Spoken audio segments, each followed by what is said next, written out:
everyone. Thank you for joining me for yet another episode of Get Ready. And coming back for a repeat performance is one of my dearest friends, and I'm very happy to tell you a little bit about Carol Look. She is a founding EFT master, one might say the founding EFT master, licensed psychotherapist, author, world-renowned workshop presenter and speaker, and creator of her signature coaching method, the Yes Code. Carol has taught workshops all around the world. Known for her laser-like focus and state-of-the-art approach, Carol helps clients release their limiting beliefs and emotional conflicts so they can enjoy lives of exceptional success and fulfillment. Carol is a regularly featured energy medicine expert on leading global summits and is a featured expert in the field's top documentaries. Welcome back to the show, Dr. Carol Look. Hey, Brad, how are you? Very nice to get to catch up with you. It's always awesome when we get to spend some time together, being on opposite sides of the country. I know, but we do pretty well considering that. Yeah. So excited about this new book coming out. Love the title, The Yes Code. So if there's a primary theme behind the Yes Code, what would that be? Well, the subtitle is Transforming Sabotage into Success. And basically what it's all about is our sabotage behavior is trying to keep us safe. It's trying to do something good for us or we wouldn't do it. So we have to stop beating up on ourselves and figure it out. Then we can make changes. You know, our society is totally obsessed with behavior, right? Stop procrastinating, clean up the clutter, lose the weight. And it doesn't work because, as you know, our beliefs and our feelings are what drive our behavior. So we've got to go a couple steps backwards, go through the beliefs and the feelings, take care of those, and then everything works out. But we got to find out, what are we trying to protect ourselves from? What is our sabotage behavior solving for us? Because it is. Yeah, absolutely. Well, that's why I like to say self-sabotage is simply misguided self-love. It's like, Yes. what is the root of that?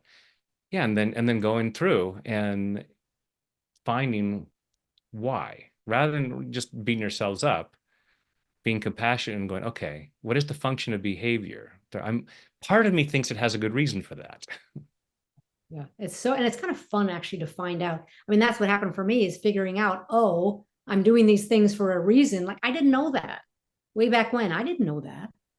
And when you find it out, there's such a light bulb, there's such an excitement of like, oh, now I get it. Now I can do something about it. That really moves you forward. That feels really good. Yeah. So in this book, a lot of it is, I mean, not just clients, but your own personal journey of finding your own yes code because of your own, what we might call the old no code of why you can't do something. Well, it's the first time, just as a psychotherapist, I never tell my story. And this is the first time I've told the entire story. So my family's going to have a fit when they read the book, but that's a whole other issue. It's But Carol's tell-all. I don't tell all. But it was very refreshing to put it all together and to really write about it seriously and say, well, why would I have had all those sabotage behaviors myself? What was going on? And basically, everyone I know in my family is an alcoholic. I'm exaggerating a little bit, but not too much. And when you're around a lot of alcoholics, you always think you can do something better. You always think you should be doing it better and more. So there goes the perfectionism and the people pleasing, right? Like, you're out of the box. You don't really have a choice. You're not told as a 10-year-old that alcoholism isn't your fault. You can't Right. get that, right? So that's really the heart of it, is going through what led me to all my behaviors and then cleaning them out. And the Yes Code itself is just a very simple process of clarity, right? Like, why are you in your own way? What do you want? Why are you in your own way? And what's your next step? So it's just an easy way to figure out and, step by step go through it and get the success you want. Yeah. Well, and we all like easy. Yeah, we all, Especially it's like, here's a mess. Well, okay, but we have a system for going through the mess, as opposed to just, here it is, deal with it. So like a client of mine said, well, it all started when I was 2. And I'm like, nope, actually don't need that. just tell me what's going on now. Oh, okay. Then we later went back and unpacked it, but we don't need the whole story now. I love simplicity. I love clarity. what was that great sketch with Bob Newhart? Stop that, where he's the therapist who just says stop that. She goes, but when I was a child, nope, nope, we don't go there. It's just stop. Or Bob Newhart, he just died this year. Yes, he did. Yes, he did. But yeah, it's well, we were just before we started recording talking about Brian Weiss and Many Lives, Many Masters, and my first two clients as hypnotherapist were past life regressions, and you know I couldn't tell from that what's real. There's nothing to verify it, but that's the thing is that sometimes we find it easier to go back and say, when I was 2 years old or 200 years ago or whatever, and it's like, okay, but here and now, wherever it happened, whatever date it was in this lifetime or any other, what you're holding on to is here in the present, and that's where we want to address Yes. that. You and I have that background, similar background of hypnosis. Yeah, And someone was saying to me recently, I think this is from a past life. And I said, it might be, but I promise you there's something in this life too. So it doesn't negate that we all have past lives if we believe in that and we have yeah, issues that happen and conflicts that happen there. But let's look at now, as you're yeah, saying, let's look at what's going on now. Why are you in your own way? That's all we need to know. yeah, yeah. Yes. If I have a flat tire and I take it to the mechanic to get a tire replaced, it's like, well, it happened 5 months. Doesn't matter. I just need to fix Okay. it right here. They don't care. It's a very gentle way. I mean, I think I needed that for myself, is to stop beating up on myself and be more gentle and say, come on, it comes from somewhere. It's coming from somewhere. What are you doing? Why are you getting in your own way? And I think it really flipped it for me. It really Yeah. changed things to be able to look at it that way and be compassionate and understand, oh, I was a good student as a kid. I learned this. I learned to feel inadequate. You don't come out feeling inadequate. Yeah. Yeah. It met some need in some way, and sometimes it's well, you said the safety thing. It's because feeling adequate wouldn't be safe. Safety is always, people don't realize that we're about the protection.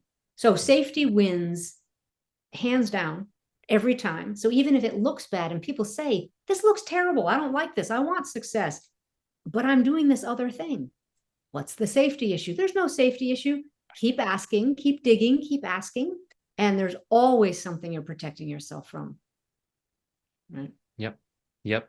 So when we sit there and whatever that block is or whatever we're suffering, lack or whatever, and it's like the mind is like, this sucks, but it beats the alternative. Exactly. You It know? sucks, but I don't want the other. I don't want to be Yes. successful. I don't want to stand out. I don't want to be visible. Yeah. Yeah. Yeah. I can handle the misery that I know. Yeah. And then being compassionate with ourselves, going, okay, thank you. Thank you for trying to protect me from that. Yeah. And One then of the moving first, forward. one of the stories that was not, none of the material is buried, right? It's not repressed material, but one of the things that happened when I was in seventh grade, nothing to do with my family, but the coach put me in the field hockey team on the goal scoring position. And the older girls were really upset. And, I use it as a very good story. When people are upset with you for your success, because I Yes. was fast, it wasn't my fault, and, they'll let you know that they're upset with you for succeeding. And that was Yes. one of the first memories of like, oh, no wonder I've got this little problem with success. It's like, because people get mad about it. And when you're in seventh grade, the girls in eighth and ninth grade, they're mean, right? When you're Yeah. taking a position and you're making the goals, they're mean. What? Girls being mean in middle school? No, that never happened. Exactly. Protect any way you can protect yourself. Yeah. So Well, that's what and I then and then we come up with a belief of it's not safe to succeed. And it's right. just that it's just an incomplete sentence. It's not entirely safe to succeed in certain situations around certain people who are insecure. Right. Right. I say to people, it's not our job to make other people not feel jealous, because people say, oh my gosh, if I succeed and stand out and shine, someone's going to be jealous and they'll be mad at me. And I'm like, they're always going to be that way. Yeah. You have to reduce your reaction to it and not care. But how could I not care? Because they're entitled to their reaction. I'm entitled to mine. You're entitled to yours. Right. You want to get over it or not? Right. Yeah. So, of course, I'm much nicer when I talk to people. I don't talk like that. But It really is we cannot control other people's reactions. And so many people still are trying to. If I shape myself like this, if I present myself like this, if I keep a lid on myself and I'm not that successful, will so and so be okay with me? Yes. If I can manage the expectations of 8 billion other people, I might get through this life okay. All right. And a lot of sibling stuff comes up too. So I'm the third of four girls. So I had sibling stuff too, as well as all the alcoholism. I had a lot of just being one of four and one of four girls. There's stuff, stuff happens, people say things. But anyway, it was, I was going to say it was fun. It was enlightening. It's not stuff I haven't dealt with before, but putting it all together in one story, that's new. Yeah. That was new for me. And it was sad too, but it was good for me. Good for me to do it. And then it explained everything. So writing this was therapeutic. It was cathartic, therapeutic, tappity tap, tap, tap. And then I took myself through the yes code in the conclusion of the book. I was struggling with the conclusion. I was like, I got to put myself through the yes code. What's going on? Well, I didn't want to write this book with my family piece in it, with so many family members. By the way, my family members aren't going to read it. So I'm protected. I figured that out. I'm protected. They're not going to read it. They're not going to be upset. They're not going to buy it. They might be subscribers to this channel. So They might. They might be.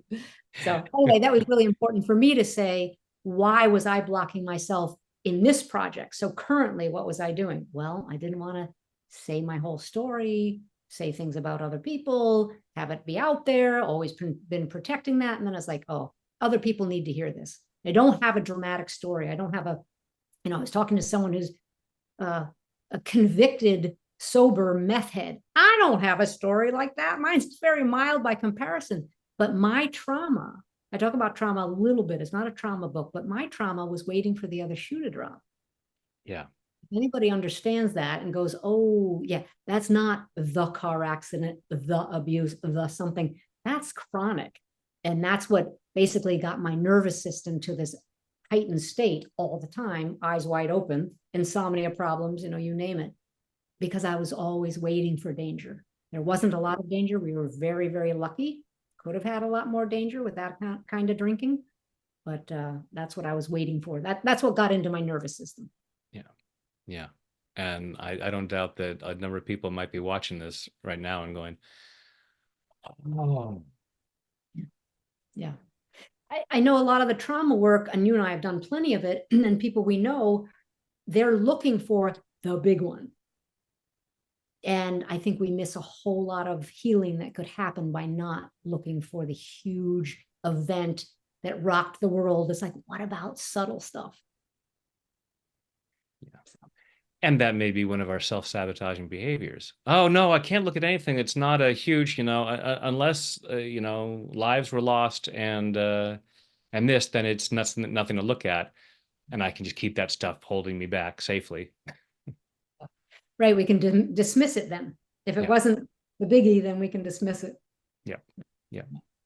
500 little things might equal one giant thing and be just as much of an anchor, but they're all tiny, so I don't need to deal with them. Well, you know how that works when we're doing tapping with people where someone says, huh, they start that way. We say, what's going on? They say, I don't think this is related, but it's like, yes, it is. It's perfect. Yeah, but I haven't thought about this in years. But it's not this horrifying, troubling issue. It's just, it's funny to follow that string and get to the bottom of it. I love that. Yes. Yes. All the time when someone says, this is probably unrelated, but I don't know. So why is it coming up right now? I just total coincidence. It's because our minds are brilliant, and there's that, and is that higher part of us that wants to say yes, that wants to get past the self-sabotage. Everyone watching this knows that, because otherwise you wouldn't be watching this. It's like, oh, two EFT experts are going to talk about moving forward and saying yes to a better life. That doesn't resonate for me at all. I have no interest in everyone watching this knows that and can see, yes, there is that part of me that is still looking at and knows I deserve better. Scared of moving forward, but willing to. And people will sometimes ask me, well, Carol, how do I know if I'm got sabotage behavior or I'm afraid of success? Like, how would I know? How are you liking the results in your life? Look in your bank account, look at your relationships, look at your physical body.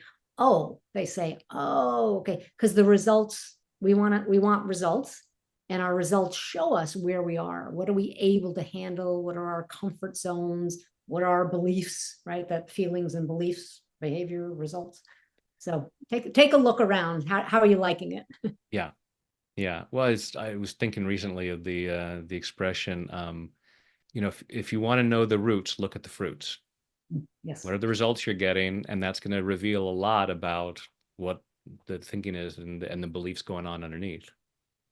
right. And if you want to change the fruits, you got to change the roots. Absolutely. So that's basically what the book is about. Changing the roots. And then you have like a series of common self-sabotage. Yes, I would say over the years, I mean, I could have put down 15 different ones, but the editor was like, keep it small, keep it shorter. Procrastination, people pleasing, perfectionism, addictions, a big piece on addictions, because Mm, what are people trying to do? They're just trying not to feel. So I yeah. didn't become an addict or an alcoholic, but my cigarettes, first true love. Cigarettes, please don't take them away from me. But I quit and then gained 20 pounds. And there we go on the weight cycle, right? So addictions, clutter, and then the final one is, and relationship drama, of course, protecting yourself with that, and neglecting self-care. I could have done the entire book on how does it serve you to neglect self-care? What is it doing for you? Because people say, oh no, I'm fine. Oh no, oh no. Yeah. We're not fine. We need to do self-care practices regularly, and we need to make ourselves a priority. So anyway, those are the 7. Yeah. Yeah. There's a reason on airplanes why they say put the oxygen mask on your own face first. It's just because airlines are selfish and greedy and it's take care of yourself. Put your mask on and then screw everybody else. Right, right. No, you gotta put a deposit in your own account before you can write a check to a charity. Yes.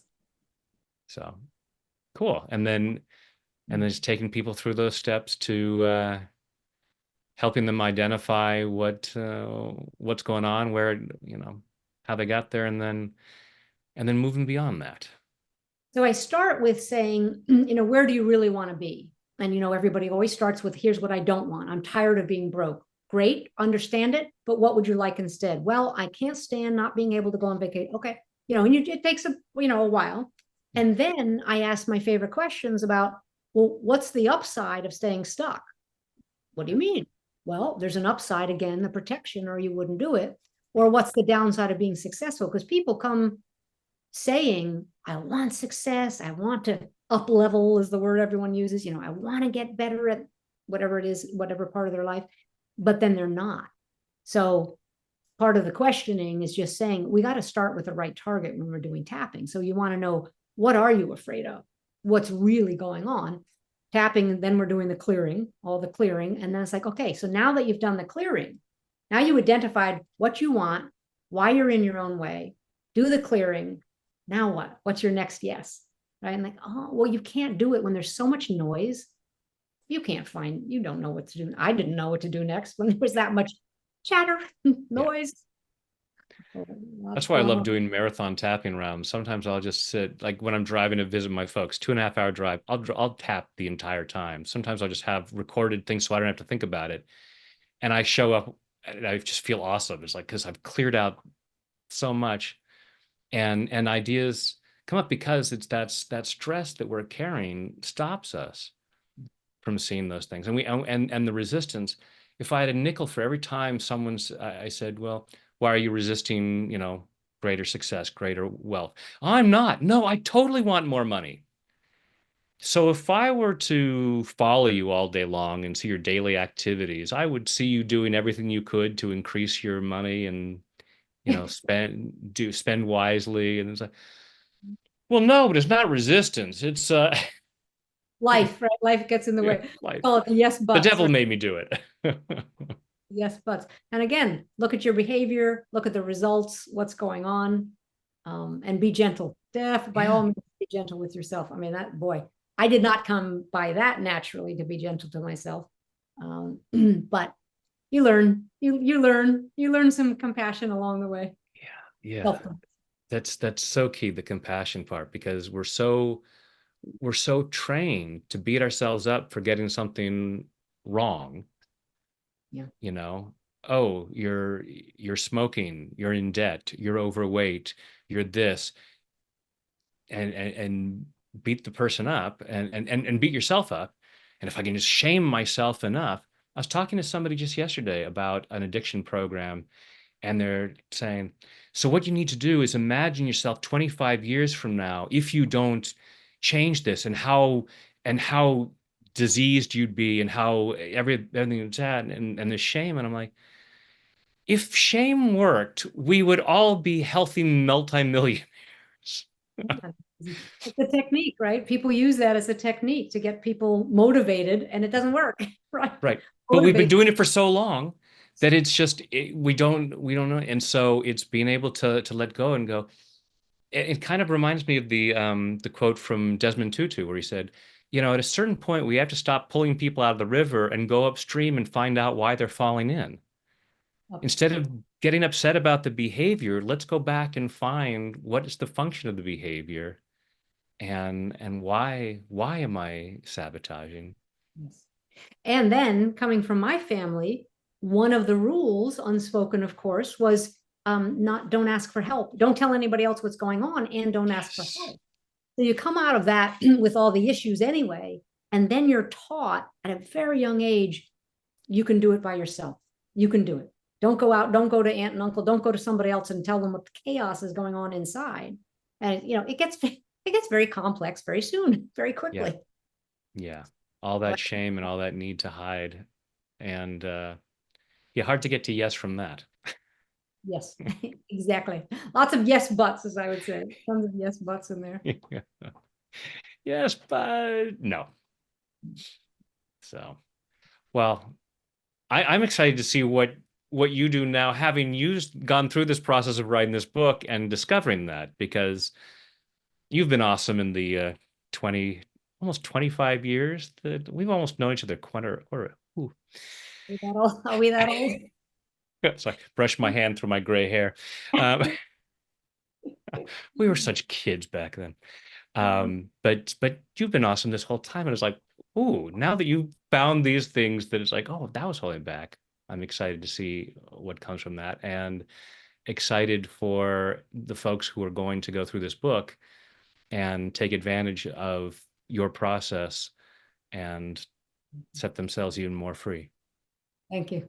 Thank you. It was fun and to go over the journey, and hopefully I can lead a lot of people to the answers and be able to say, okay, now I know what to tap on. Because you and I know, I mean, we still think tapping is the best tool possible. I say to people, if I find another one that's better or more efficient, I will be the first one out there talking about it.